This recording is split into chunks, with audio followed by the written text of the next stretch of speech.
You are calling tonight for an investigation by the Attorney General of Clarence Thomas, and based on this failure to disclose. Yeah, this all takes place under a federal statute, the Ethics in Government Act. And the personal hospitality exemption that has been in the news the past few weeks is a feature of the Ethics in Government Act.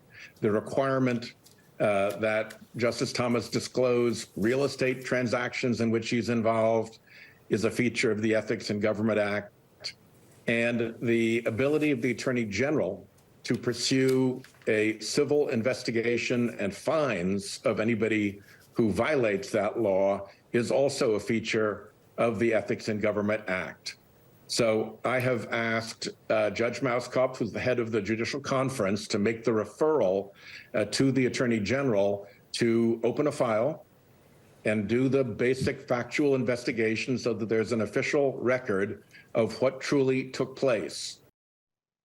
We're looking to find out what truly took place. As we're talking about, Clarence Thomas not only enjoyed these lavish vacations and perks from his billionaire buddy there, Mr. Crow, but also apparently he's been involved in some real estate deals involving the same billionaire. Now, we saw last week that, or at least a couple weeks ago, AOC was calling for his impeachment, at least some kind of investigation, and Senator Sheldon Whitehouse is now joining her. So the question is always asked, what is it that Clarence Thomas has had to say for himself, and does it make any sense? They talked about that too. Senator, we know Clarence Thomas was forced to issue a written statement in response to ProPublica's first round of investigative revelations about him, which were all about the travel, the private jet travel, the travel on yachts, all with the same billionaire. And Clarence Thomas's written statement was, well, you know, I just asked people around the office and, you know, if this was okay. He never, ever, ever indicated that he read a single line of law or of anything in making his decision about not to disclose any of that. This is bodies. I'm sorry, this is written in federal law. Within the Judicial Conference where he could go and get actual advice from people who are expert and who do this, you know, as part of their responsibilities. He appears not to have asked the responsible body within the judiciary. So for those of you who are thinking maybe he didn't know what was going on, how's he supposed to figure this out? Read, number one. Number two, ask experts, because literally their job is to go ahead and give you that type of advice. When it comes to general ethical things like taking money, tons of money from a specific donor who has a particular political leaning, and you're a justice in the United States Supreme Court. I think 10-year-olds can understand that type of concept, and I feel like Clarence Thomas probably did as well. A couple details of what it is that he did that he had no idea was a problem. He did not disclose that he had sold this, in this case, after these travel revelations came about, a series of properties to a longtime conservative donor from Texas in 2014 in this apparent violation of reporting requirements. That transaction, reported earlier by ProPublica, is the first known instance of money going directly from that billionaire, Harlan Crow, who's 73 years old, to Clarence Thomas. Also in 2014, a real estate company linked to Mr. Crow bought a single-family home and 2 vacant lots on a quiet Savannah street and paid $133,363 to Thomas and his family for that property. Here's some of the excuses that Harlan Crow gave for why he did it outside of bribery. My intention is to one day create a public museum at the Thomas home dedicated to telling the story of our nation's second Black Supreme Court justice, who was born in Pinpoint, Georgia, and later raised in Savannah. Now, after that sale, the contractors made a number of improvements to the property as well, where the justice's mother still lived. So while he's doing this, he carried on doing things like this. I'm just linking all this together. Okay, travel for decades with this guy. Money exchanging hands to buy this real estate where his mother continued to live afterwards. Money is coming towards Justice Thomas, while this Republican donor billionaire is giving him that money. What was he doing while this money was being given? Ms. Thomas, Jenny Thomas, who is Clarence's wife, is well known for her conservative activism. We know about this. Her involvement in the push to subvert the 2020 election raised questions over Thomas, whether he should be recused from these cases related to that January 6th riot.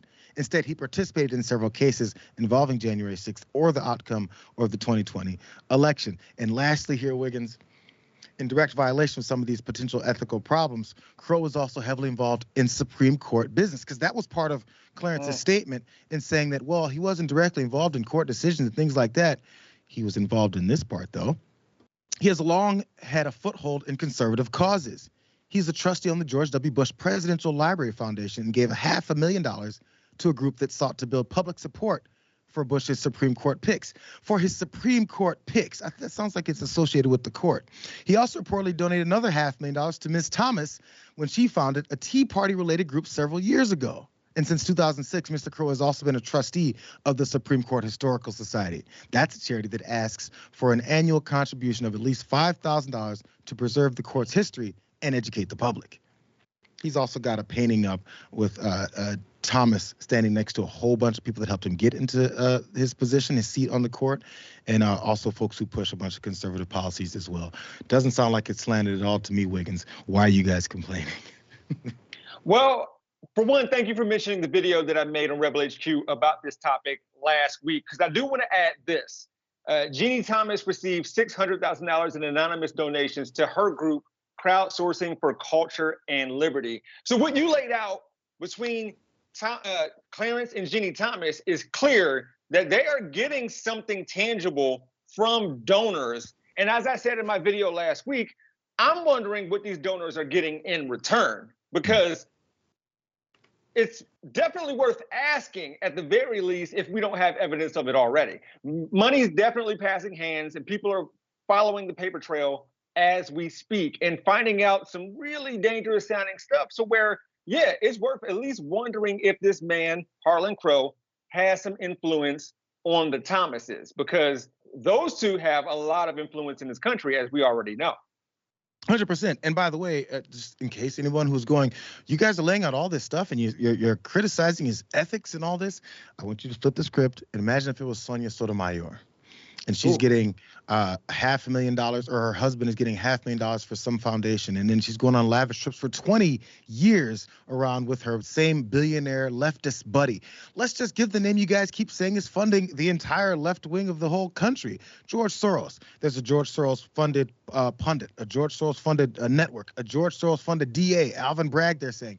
It's constant with the George Soros funded somebody who we then hate because they must be unethical, right? And in most of those cases, George Soros doesn't fund any of them. In this case, does Harlan Crow fund Clarence Thomas and his wife and the rest of these things and his approaches to having this bias on the Supreme Court? Yes, he does. So what is it that you not have a problem with when it comes to this? It sounds like it's a bias.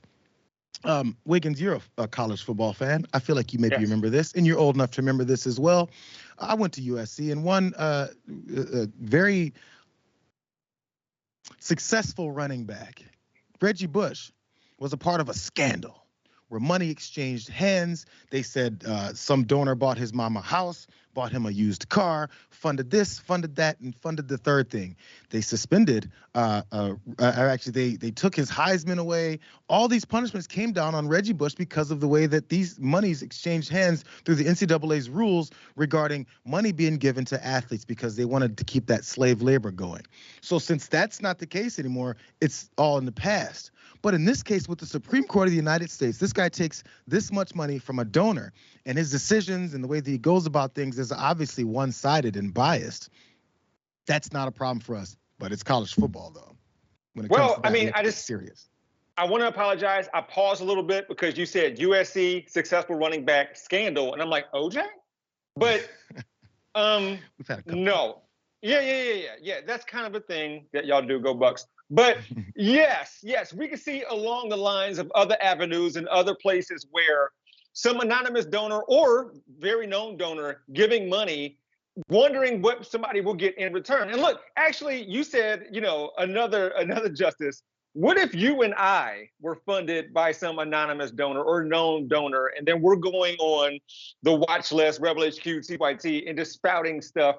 Like, people would, honestly, being a freelancer with TYT, I hear stuff about how I'm funded all the time. And so that's another indication about, if it was on someone else, it would be very different. But, conservative values can keep this from being held over some people's heads.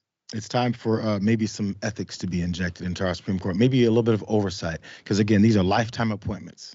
and they use them now for clout instead of some semblance of being above the fray. Instead, it's right in the middle of it.